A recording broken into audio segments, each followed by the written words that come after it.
Hamirpur degree college परिसर में भारत के स्वतंत्रता संग्राम में नेताजी सुभाष चंद्र बोस की भूमिका का पुनर्वलोकन के ऊपर 2 दिवसीय राष्ट्रीय संगोष्ठी का समापन हो गया है। समापन अवसर पर बतौर मुख्य अतिथि ग्रामीण विकास, पंचायती राज, कृषि, पशु और मत्स्य पालन मंत्री वीरेंद्र कंवर ने शिरकत की। वीरेंद्र कंवर का महाविद्यालय परिसर में पहुंचने पर भव्य स्वागत किया गया और कैबिनेट मंत्री वीरेंद्र कंवर ने महाविद्यालय परिसर में लगी नेताजी सुभाष चंद्र की प्रतिमा को फूल मालाएं भी पहनाई और बाद में दीप प्रज्वलित करके कार्यक्रम का शुभारंभ किया। इस अवसर पर विशिष्ट अतिथि चेयरमैन मौलाना अब्दुल कलाम आजाद एशियन अध्यक्षण संस्थान कोलकाता प्रोफेसर सुजीत कुमार घोष, मुख्य वक्ता चेतन राम गर्ग, प्रिंसिपल अंजुबत्ता सहगल, प्रोफेसर सौरभ सूद भी मौजूद रहे। ग्रामीण विकास, पंचायती राज, कृषि, पशु और मत्स्य पालन मंत्री वीरेंद्र कंवर ने कहा कि ठाकुर राम सिंह इतिहास शोध संस्थान नेरी के सहयोग से राष्ट्रीय परिसंवाद का आयोजन किया जा रहा है, जिसमें नेताजी सुभाष चंद्र बोस की भूमिका के पुनर्वलोकन के लिए संगोष्ठी हुई है। उन्होंने कहा कि आजादी में बहुत सारे लोगों का इतिहास के पन्नों में नहीं है, जिसके बारे में इतिहास शोध संस्था नेरी बेहतर काम कर रही है। मंत्री वीरेंद्र कंवर ने कहा कि पड़ोसी राज्यों से प्रदेश के अंदर पशुओं में चर्म रोग की बीमारी पहुंची है, जिसके लिए टास्क फोर्स गठित की गई है और वैक्सीन भी मंगवा ली गई है। उन्होंने बताया कि जैसे ही कहीं पर पशु इस बीमारी की चपेट में आ रहा है, उसकी वैक्सीन लगाकर कंटेनमेंट जोन बनाए जा रहे हैं। कांग्रेस की पदयात्रा को लेकर पलटवार करते हुए वीरेंद्र कंवर ने कहा कि कांग्रेस जो मर्जी आता है कर ले, लेकिन एक बार फिर से सत्ता में बीजेपी ही लौटेगी। वहीं कांग्रेस की घोषणाओं को लेकर वीरेंद्र कंवर ने कहा कि जब कांग्रेस की सरकार सत्ता में रही तो 5 सालों में कुछ नहीं कर पाए, जिसके चलते सत्ता से बाहर हुए थे, और अब कांग्रेस की सरकार कभी नहीं बनेगी। हर घर तिरंगा लगाने को लेकर कांग्रेस पैसे उगाही के बयानों पर वीरेंद्र कंवर ने कहा कि कांग्रेस होची राजनीति कर रही है, क्योंकि भारतवर्ष में आजादी का अमृत महोत्सव मना रहे हैं और ऐसे में हर कोई चाहता है कि तिरंगा हर घर की छत पर लगे। इसके लिए पंचायती स्तर, बैंक, डाकघरों में तिरंगा उपलब्ध करवाया गया है, वहां से कम रेटों में खरीद कर ले जा रहे हैं।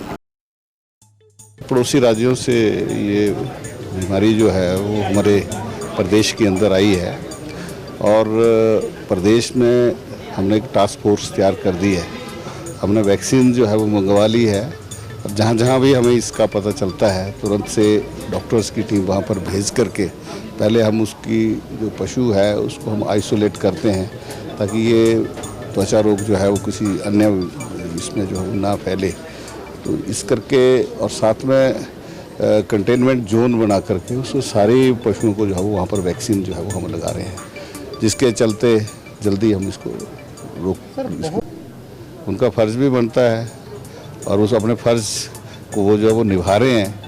बाकी सरकार भारतीय जनता पार्टी बनाएगी। सर, कल जो सरकार थी तो ये कुछ नहीं कर पाए। अगर हम 5 वर्ष पहले इनको किसी ने हाथ तो नहीं पकड़े थे, तब इन्होंने कोई ऐसे काम जो है वो करके प्रदेश में नहीं दिखाए और जिसके चलते ये सत्ता से बाहर हुए हैं। अब जब ये आएंगे नहीं तो घोषणा जैसी मर्जी करते रहें। तिरंगा हमारी मान, सम्मान और एक बलिदान का प्रतीक है और इसका मान और सम्मान सबको करना है।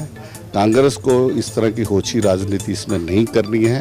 भारतवर्ष अमृत महोत्सव जो है वो पूरे देश के अंदर मना रहा है और ऐसे में हर कोई चाहता है कि तिरंगा जो है वो अपने घर की छत के ऊपर लगाए और इसके लिए ये हमने पंचायत स्तर के ऊपर और अपना जितने पोस्टल्स और बैंक में हैं वहाँ पर हमने तिरंगा उपलब्ध करवाया है और वहाँ से लोग वहाँ से खरीद करके जो है दे करके तन मन धन के साथ जो है वो अपने छत के ऊपर जो है वो लहरा रहे हैं। इसमें कांग्रेस को होची राजनीति नहीं करनी चाहिए, लेकिन इतिहास संकलन समिति और शोध संस्थान नेरी का एक बहुत ही महत्वपूर्ण एक प्रयास है जो ये किया जा रहा है।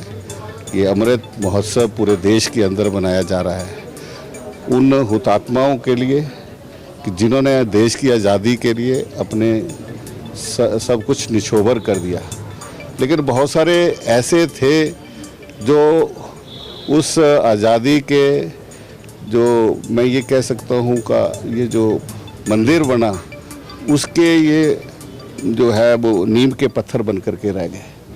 वो सामने नहीं आए, उन लोगों को सामने लाना, उनका वीरतापूर्ण इतिहास समाज को पढ़ाना, ये काम जो है वो इतिहास संकलन समिति कर रही है। मैं इनको बहुत बहुत बधाई देता हूँ।